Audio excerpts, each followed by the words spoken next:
रवि का जन्म एक छोटे से गांव में हुआ था, जहां सपने देखने से पहले ही इंसान को हालात की इजाजत लेनी पड़ती थी।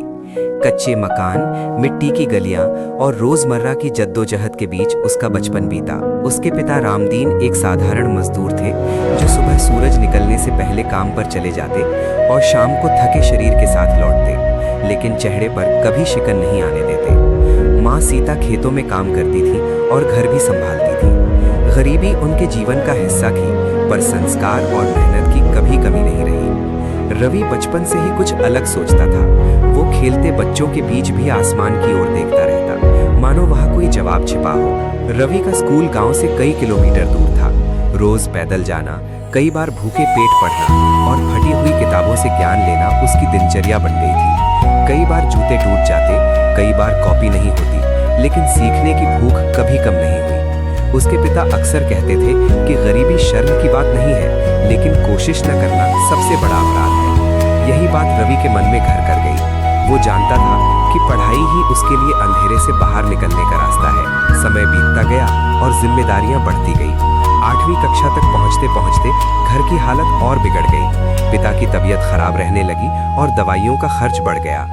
एक दिन माँ ने भारी मन से कहा कि शायद अब पढ़ाई छुड़वानी पड़े, क्योंकि घर चलाना मुश्किल हो रहा है। उस दिन रवि पहली बार अंदर से हिल गया, लेकिन उसी क्षण उसने मन में ठान लिया कि वो हालात के आगे झुकेगा नहीं। उसने स्कूल के बाद काम करना शुरू कर दिया, कभी चाय की दुकान पर, कभी सब्जी मंडी में, कभी किसी के खेत में मजदूरी करते हुए वो पढ़ाई का खर्च निकालने लगा। दिन भर काम और रात में पढ़ाई ने उसके शरीर को थका दिया, लेकिन उसका हौसला मजबूत होता चला गया। गांव के कई लोग उसका मजाक उड़ाते थे। कोई कहता कि इतना पढ़ने से क्या होगा, कोई कहता कि गरीब का बच्चा गरीब ही रहेगा। कई बार ये बातें उसके दिल को चीर देती। कुछ रातें ऐसी भी आईं जब उसने किताब बंद करके रोते हुए खुद से पूछा कि क्या सच में वो गलत रास्ते पर चल रहा है। लेकिन हर बार उसे पिता की आवाज़ याद आती कि मेहनत कभी धोखा नहीं देती। 10वीं बोर्ड की परीक्षा उसके जीवन की पहली बड़ी परीक्षा थी। उसने पूरी मेहनत से पढ़ाई की और उसे पूरा भरोसा था कि वो पास हो जाएगा। लेकिन जब परिणाम आया तो वो टूट गया। वो सिर्फ 2 अंकों से फेल हो गया था।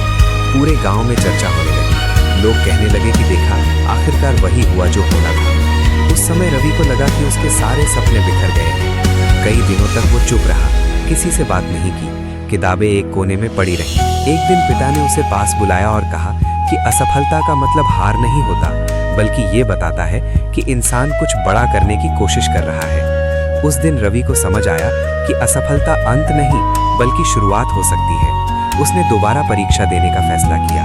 इस बार और भी ज्यादा मेहनत की। नींद कम हो गई, आराम लगभग खत्म हो गया, लेकिन उसका मन पहले से ज्यादा मजबूत था। जब परिणाम आया तो वो न सिर्फ पास हुआ, बल्कि अच्छे अंकों से सफल हुआ। वही लोग जो कभी ताने देते थे, अब चुप थे। 12वीं के बाद रवि का सपना था कि वो बड़ा अधिकारी बने और अपने माता पिता को वो जीवन दे सके जिसके वो हकदार थे। लेकिन शहर में पढ़ाई, कॉलेज की फीस और रहने का खर्च उसके लिए असंभव सा लग रहा था। उसने कई जगह छात्रवृत्ति के लिए आवेदन किया। कई बार उसे निराशा मिली, कई बार उसके आवेदन रद्द कर दिए गए।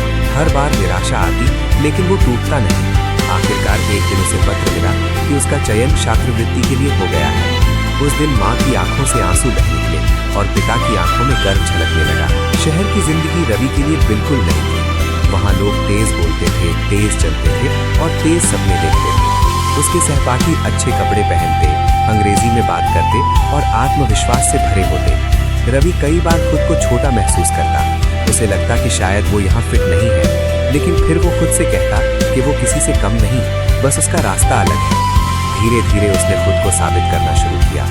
कॉलेज के आखिरी साल में एक बार फिर मुश्किलें आईं। पिता की तबीयत बहुत खराब हो गई और अस्पताल का खर्च बढ़ गया। रवि के सामने फिर वही सवाल खड़ा हो गया कि पढ़ाई छोड़े या जिम्मेदारी निभाए। उस रात उसने भगवान से सिर्फ ताकत मांगी। अगले दिन उसने तय किया कि वो दोनों करेगा।